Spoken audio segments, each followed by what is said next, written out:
இன்றைக்கி நம்ம பிரசன்ன வெங்கடேச பெருமாள் கோயில் வேலூர் மாவட்டத்தில் திருப்பார்கடல் என்ற ஊரில் அமைந்துள்ள இக்கோயிலை தரிசனம் செய்ய சென்றோம்.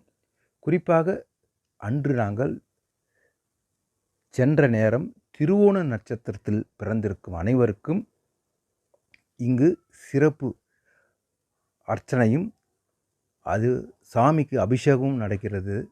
அந்த வாய்ப்பினை நாங்கள் பார்த்து ரசித்தோம். இக்கோயிலோட சிறப்பம்சங்கள், சிவனின் ஆவுடை மீது நிற்கும் திருமால் இக்கோயில் அருள்பாலிக்கிறார். இது சைவ சமயத்தில் வைணவத்தின் கலவையாகும். சிவனும் விஷ்ணுவும் சமம் என்பதை இது குறிக்கிறது. இங்கு மூலவருக்கு சொர்க்க வாசலுடன் சேர்ந்து 3 வாசல்கள் உள்ளன. இதனால் வைகுண்ட ஏகாதசி சமயங்களில் சொர்க்கவாசல் திறக்கும் போது நேரடியாக மூலவரையே தரிசனிக்கலாம். இக்கோயிலில் குறித்து நிலவும் ஒரு சுவையான கதை.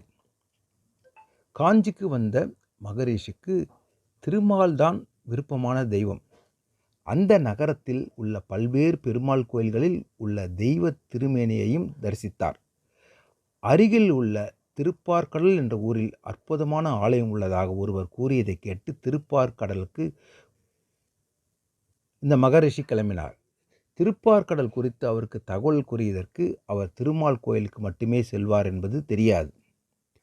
ஏகாதசி முடிவதற்குள் திருமாலின் ஆலயம் ஒன்றுக்கு சென்றே ஆக வேண்டும் என்று திருப்பார்கடலுக்கு விரைந்தார்.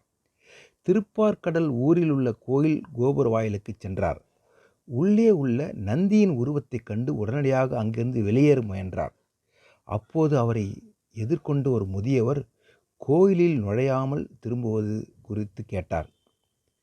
அதற்கு மகரிஷி தான் திருமாலின் ஆலயங்களுக்கு மட்டுமே செல்வதாகவும் இது சிவன் கோயிலாக இருப்பதால் திரும்புவதாக கூறினார். அதற்கு அந்த முதியவர் இது திருமாலின் ஆலயம்தான் என்றும் அவரை அழைத்து செல்வதாக கூறியதால் தன் கண்களை ஒரு துணியால் கட்டிக்கொண்டு முதியவரின் கையை பற்றி கொண்டு கோயிலுக்குள் சென்றார். கோயிலின் கருவறையில் சிவலிங்கம் கட்டப்பட்ட கண்களோடு கருவறையில் உள்ள முதன்மை தெய்வத்தை கைகளால் தடவி பார்த்தார். சிவனின் உருவத்தை தவறியும் பார்த்துவிடக்கூடாது என தலையில் மகுடம், கைகளில் சங்கு, சக்கரம், கதை ஒவ்வொன்றத்தையும் தொட்டுணர்ந்த அந்த மகரிஷி அது திருமால் தான் என்பதை நிச்சயப்படுத்தி கொண்டு கண்களை திறந்த பார்த்தபோது அங்கே சிவலிங்கத்தின் மீது திருமாலின் உருவம் காணப்பட்டது. அரியையும் அரணியும் ஒரு சேர பார்த்தபோது அவரது அகக்கண் திறந்தது. தன் தவறை மன்னிக்குமாறு இறைவனை வேண்டி